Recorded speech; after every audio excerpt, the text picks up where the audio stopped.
لکه دلته نساءکم نو دا خو نساء نه وي دا خو جنکای وي و تعبیر د په نساء و ځکه وګه چې رستو ښځې جوړې دي کله تعبیر کوي په اعتبار د ماکانه لکه وآتوا الیتامی اموالهم نو چې څه وخت مال ورکړي خو بالغ دی یتیم نه دی خو په اعتبار د ماکانه مخکینی زمانې په اعتبار د تعبیر وکړه دارنګه دلته په راتلونکي اعتبار تعبیر کوي دا زامنی والا لالو بنی اسرائیل ولا او جنکای والا ژوندای پر خودی دا ویلي خلک وایي دا ځکه چې فرعون د مصر بادشاہ ته وی او دغه وخت کې بادشاہ داغه نوم ولید ابن مصعب ابن ریان د یوسف علیہ السلام زمانہ کې بادشاہ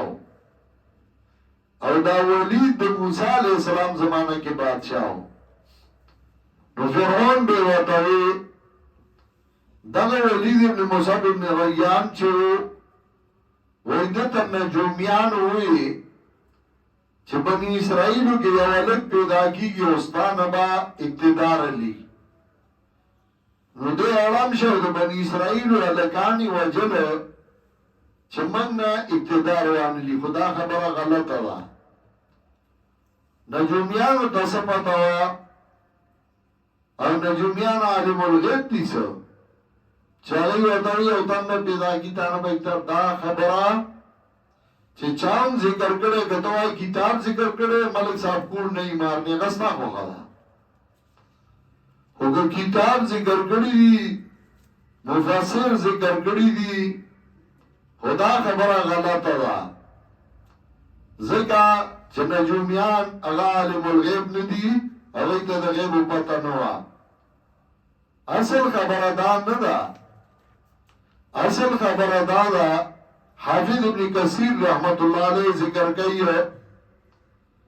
چې هغه وایي وکان الحامل له على هذا الصنيع القبيح ان بني اسرائيل كانوا يتدارسون فيما بينهم ما يعشرونه عن ابراهيم عليه الصلاه والسلام من انه سيخرج من ذريته غلام يكون على ملك مصر على يديه اصل خبره وای دا عبارت غوګل ذکر کوي چې خلاصه وا چې بنی اسرائیلو کې خبره مشهوره وا د نیکانو یو طرف نه چې بدای کې با الله یو ځوان پیدا کړي او د دې نه به اقتدار لري قبطیانو نه دا خبره د ولید په زمانہ کې ډیره مشهوره شوه او دا ځکه چې ابراهیم علیہ السلام چې کله هجرت کو داغه سره داغه بیبي حضرت ساره هغه را روانه وه په لاره کې یو بادشاه چې د هغه به کومه جنایي کومه ښځه خوښه شوه په زور به سړي نه ایساروله ابراهیم علیہ السلام او بیبي را روانو او د هغه دا عادت و چې په زور به ښځه ایساروله هر چا چې به خور سره واده کړی نو هغه به ته نه ایساروله وی دا یې خور ده نو ابراهیم علیہ السلام په لار راته هغه بادشاه دی ودرول او د ابراهیم علیہ السلام بیبي ته لاس اچو تپوس یې وکړ ابراهیم علیہ السلام بیبي ته لاس اچو هغه لاس الله وچ کړل نو هغه معافي وغوښته د ابراهیم علیہ السلام نه چې ما ته معافي وکړه او ابراهیم علیہ السلام ورته حاضی اختی هغه حدیث کې جرادی ابراهیم علیہ السلام دروغ نه دی ویلي مګر درې یو پکې دا چې حاضی اختی دروغ نه دې ته وایي توریا یعنی په مخاطب ته دروغ کارېدل حقیقت کې دروغ نه زګه اخت په معنا د مثل باندې هم راځي او د خور هم راځي مثل په معنا هم راځي لکه کلما دخلت امة لعنت اختها سورہ اعراف کې راځي اخت په معنا د مثل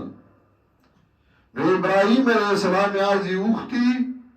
یعنی دا زمان مثل دا په دین کې خو هغه ته دا ښکاره کړي چې دی وایي چې ګینې وایي چې خور مې ده چې ځان دې بچ کړي. خو ابراهیم علیه السلام ډېر خفه شو او بیبي ډېره خفه شوه چې ده دا اراده څنګه وکړه دې بادشاه. نو ابراهیم علیه السلام هغه بیبي ته د تسلی لپاره الله وحی راولېږله او هغه بیبي ته وویل چې ستا په اولاد کې به الله یو ځوان پیدا کوي د دې نه به دا حکومت علي او ما هغه وشوه. نو هغې خپلو بچو ته وویل چې تاسو کې به الله یو تن پیدا کوي او د دې قبطیانو نه به دا حکومت علي. هغې خپلو بچو ته وویل هغې خپلو ته وویل. په زمانه د ولید کې دا خبره ډېره مشهوره شوه او بل طرف ته بني اسرائیل هم مضبوطېدله. نو ده سوچ وکړه چې دی د نیکانو نه کومه خبره کوي خو دروغ نه رښتیا یي. نو دی خو به مانه اقتدار علي وراشه دی د مخې لرې کړه چې اړو پکې سړی پاتې نه شي. د خپل اقتدار د بچ کولو لپاره هغه ړم شه نو ماشومان یې وژل. اوس هم د فرعون تابعدار دغه کار کوي. کله چې هغوی پوه شو چې په پاکستان کې د قرآن کریم درسونه عام شو، موحدین عام شو، عقیده د توحید مضبوطه شوه او خصوصا په سوات کې او په ملاکان کې او په باجوړ کې په دیر کې نو هغوی په دې پوه شو چې دا خو ټول موحدین شو، ټول د قرآن خوان شو، د ټولو اصلاح شوه، د ټولو کې امن راغی. نو که دا دغسې مضبوطي او لږ کې دا خبره کته راله نو د مسلمانانو یو مضبوط قوت او طاقت جوړېږي. فصل لا پوخ نو زمونږ ملګرو لرونه په لاس کې ورکړل او هغوی اړم شو ویرېږه او که موږ ورته چغې والې نو څه نو هغوی راجمع شو. قادیانان په افریقا کې راجمع شو، اتفاق یې وکړ. نور په نورو ملکونو کې هغوی راولګېدلو راشئ په سوات کې اپریشن پکار دی. مشرف د هغوی په لاس کې راغی او په ملکان کې اپریشن ته ارادې وکړې. زه چې پوه شوم زه لاړم هغوی مې کېنول پویه مې کړل او هغوی مو یې به ټیک شوه خو کله یې پرېښودل ځکه هغوی سره دا غم و چې مسلمان مضبوطېږي. بانې ورته جوړې کړې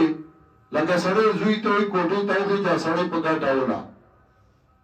او چې هغه ولي نو هغه وایي د دې کور نه یې ویشتی یم نو په هغه کور شروع وکړي. نو ملکان باندې شروع وکړه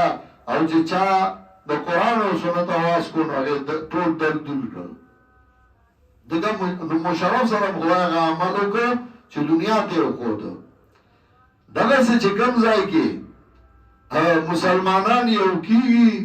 مضبوطېږي نو افغانستان کې طالبان رالله، مولیان رالله او د ښځو په تعلیم یې پابندي لګولې ده. تا سره د ښځې غم دی. نو چې افغانستان کې کله خلکو وکتل نو هغوی موږ په پابندي نه لګولې. موږ سره په یونیورسټو کې بلا زنانه دي، چا پابندي لګولې ده؟ هغه موږ وایو چې سرتور سر به نه ګرځئ، بورکه به اچوئ. دوی د نواجو کې پابندي لګولې ده او د ښځو حقوق غواړو، د ښځو حقوق او آرام شو. کله چې مسلمان مضبوطېږي نو هغه ته بانه ولا مسلمان جوړوي.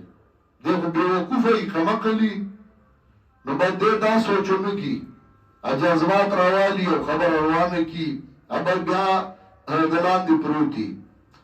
فرعون د خپل اقتدار د بچ کولو لپاره دا کول، اوس هم د خپل اقتدار د بچ کولو لپاره سپر قوتونه، یو خوا روس و بل خوا امریکا وه. اول روس خپل کار کو بیا امریکې کو چې مسلمان مضبوط نشي. مسلمان تا ته څه وایي؟ ته خپل کار کو، مسلمان خپل کار کوي. امن مسلمان دا د هغه جامه ده او د هغه شیوه ده.